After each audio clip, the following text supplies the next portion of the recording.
Want to learn a new chart type that's better than histograms? Stay tuned to find out.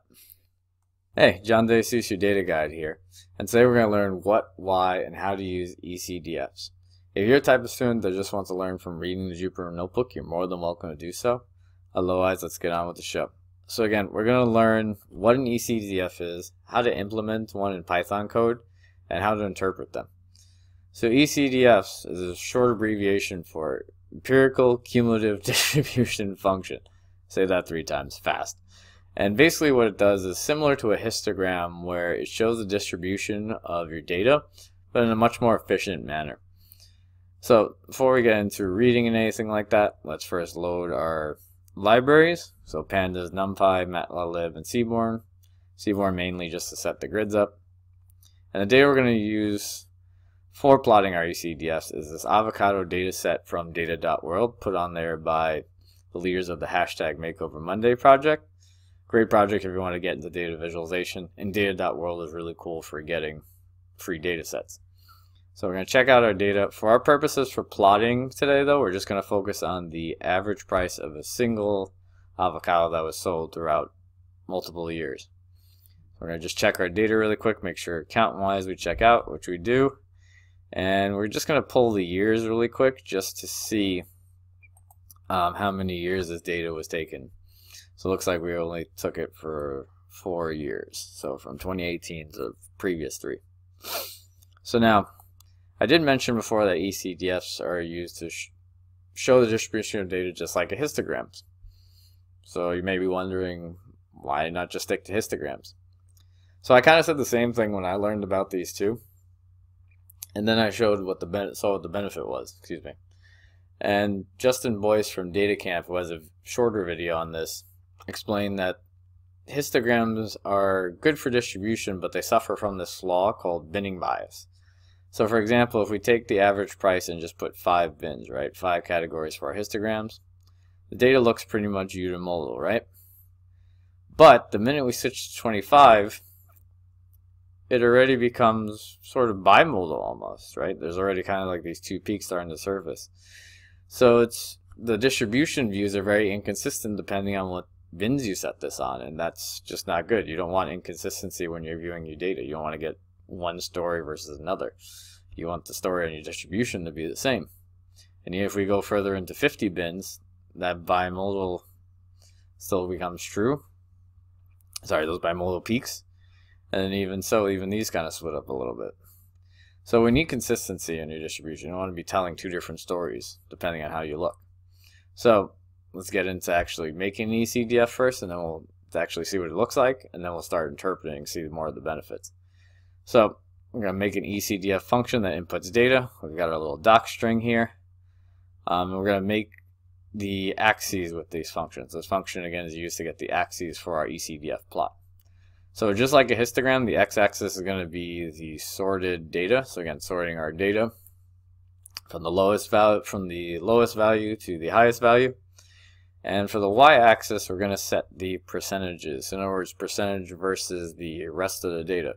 So if you're at the lowest value, you should be at the lowest percentage, because you only have a portion of that data, to all the way to 100% when you get to the maximum value, or specifically the last value in your data set. And the way we're setting this up is we're using np.arrange from 1 to the length of the data plus 1, and dividing each of those elements by the length of the data. So what this does again is it gives us all the percentages from the lowest percent you can have once you have your first data value, that's what the 1's for, to the last data point in your data that you're plotting. And again, we have to do +1 because remember, just like with Python's range, right, when you use it for an iteration or to create a list, if you say range, let's say 1 to 8, you're only really getting the elements 1 to 7. Okay, so we have to remember that we want that 100%. We're not going to get that unless we add this +1. Okay, and again, of course, we're returning both the axes. So, calling that function to get our 2 axes for our average prices of our avocados. We're going to set some styling features, saying, of course, titles and labels. For the line style, we're setting none, so no the points get connected. Actually, mark the points as circles. And again, they have lots of points. Sorry. And then the margins, this was something again recommended by Justin Boyce in his video. I like it personally also just because it kind of compacts everything into the visualization. So we're going to go with that. And looking at this, we get this smooth, consistent curve actually. Now granted, not all of them will be this way, but they will not suffer from anything like binning bias like the histograms will. So again, just so you can see the sorting, we got from 0.5 all the way to 3 or 50 cents to $3. And again, we've got our percentages from 0% all the way to 100. Okay, so the lowest, the very first data value is close to 0%, and we're up to 100% with our maximum data value, which is almost $4. So now, we plotted it and kind of said what it was. How the heck do you read this thing?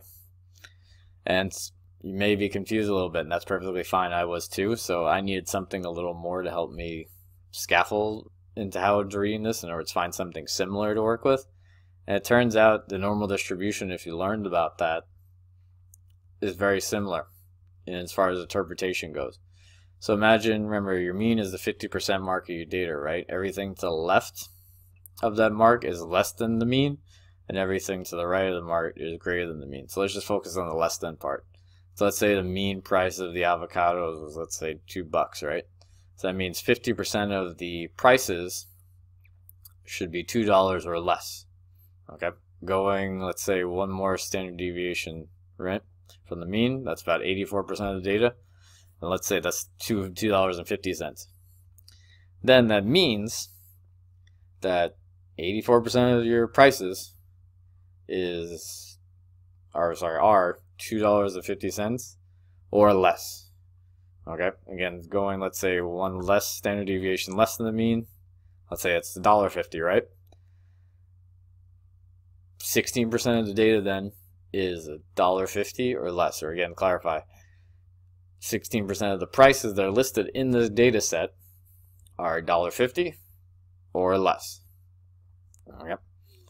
So before we even get into reading that again, I want to just make a more efficient function for this, especially since we're going to use this more and more, and this way you can reuse this also when you want to plot your own ECDFs. Okay, all the styling is built in. So we're going to create a plot ECDF function, which again takes in the same data as before. I'm setting some default parameters for the labels. This way you don't have to keep labeling over and over. You can always change these. Our docstring, and again the same variables for our axes, the same plotting parameters. And now from there, we're going to try this again with the plt.show, and of course the same thing comes up, the same plot. So now how can we interpret this? So I gave a couple at the bottom you're probably noticing, but just to try this on the fly, again, just clarify, let's say we look at the 150 mark, right? $1.50 mark. Scroll up there, or move up, sorry, and you go across the percentage and you'll see it lines up with 60%. So this means that 60% of your prices are $1.50 or less. Okay, so again, 60% of our prices in our data are $1.50 or less. All right, let's say another example, going from here, go from $1, go up to the percentage line is about 20%. So we can say 20% of the prices, or 20% of the avocados that were pulled in this data, were $1 or less. Similarly, if we go to 90%, right, looking about 90%, we can say about 90% of the avocados that were priced at $2 or less. Okay. So moving on from there, we want to obviously see the other advantage, which is, unlike with histograms, which is a little difficult, you can plot multiple ECDFs on a plot. Now sometimes, depending on how many you put, it's a little difficult. We're going to try with just 4, so we're going to set a variable for all the years that we pulled earlier. So there was 4 years, 2015 to 2018, and we're going to loop through each of them and set up a plot, loop through the plot function. Create the legend for the years and show, of course. So now we got our 4 ECDF plots plotted on here with our legend. Okay. Now again, if you're just still getting used to reading a single one of these, it's a lot to take in. So we're going to dial back a little bit and get the same value just from looking at two of them, okay? So now when you're looking at multiple ECDFs, you can get information as far as like comparison between the two. So right now we're comparing the average prices of individual avocados over the years. And typically what you want to look at is just kind of which one's on top of the other, right? So for example, I'm going to take what I wrote here before to help out. So average prices of avocados overall were less in 2018 versus 2017. And the reason why I know that is because the ECDF travels all the way to 100% much faster for 2018 than it does for 2017, right? So notice how, in other words, it's kind of like comparing exponential, let's say quadratic, right? The quicker it gets up there, the less variability it may have. Okay, the variability of data might have. Okay, so again, comparing overall average prices, they were much less in 2018 versus 2017. Another comparison you can make, the maximum average price of avocados was less than $2.50 in 2018. So again, that's even figure, right? Look at the tail ends of these ECDFs. So the maximum for price made in 2018 was actually less than the one made in 2017. So 2018 seems to be a good year to be buying avocados, perhaps, as if you're a consumer. And minimum, comparing the minimums, right? Looking at the forward tail ends, as I wrote here. The minimum average price was actually less in 2017 versus 2018. So it's by some strange event, maybe this is an outlier or something, there were some avocados that were priced less than 50 cents. I don't know where in New York you would get that, but I wish I could. Alright, so hopefully that gave you a good overview of what ECDFs were. And again, if this isn't clear, again, run through the tutorial again, maybe put it at a slower speed, or if I'm talking too slow, put it at a faster speed.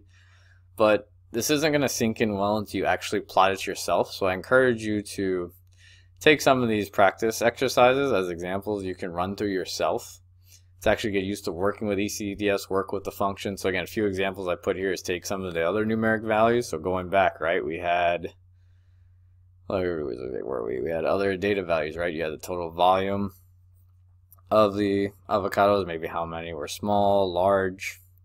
Like go through making ECDFs with those values. And even better yet, if you got data sets that are have numeric columns in them, try plotting ECDF with your own and try to practice interpreting them, especially if it's data from your domain that you're more familiar with, like if it's money for finance or anything along those lines, okay? And so get a chance to do that. Plot to in certain conditions. So again, maybe it's based on year or based on location, so maybe like country or something like that. You can do those comparisons. Again, try not to plot too many at once. I tried doing another example on my old blog where I plot 22 of them just to show how horrible it is. 4 is pretty decent. I think anything beyond 4 personally is like too much. So, but maybe you're okay with that. But me personally, I think 4 is enough. Okay, so just to summarize, ECDFs are used to, again, to distribute your data more efficiently than histograms because they don't suffer from something like binning bias. And again, if you're still struggling on how to read them, just think back to the normal distribution curve and think about how you'd read that in terms of percentages, and that'll make it much more clear to read an ECDF. Otherwise, I appreciate you guys taking the time to watch this tutorial. I hope you got something out of it, even if it was just reading through the Jupyter Notebook. Again, I'd appreciate it if you gave any critiques. This is actually my first YouTube video or first YouTube tutorial, so critiques are always welcome. If you want to get in contact with me, you have the options that are listed there: Twitter, LinkedIn. Again, this will be on a GitHub repo, this notebook. And if you really liked it, I appreciate if you guys liked and subscribed to like the video and subscribe to my channel. See you next time.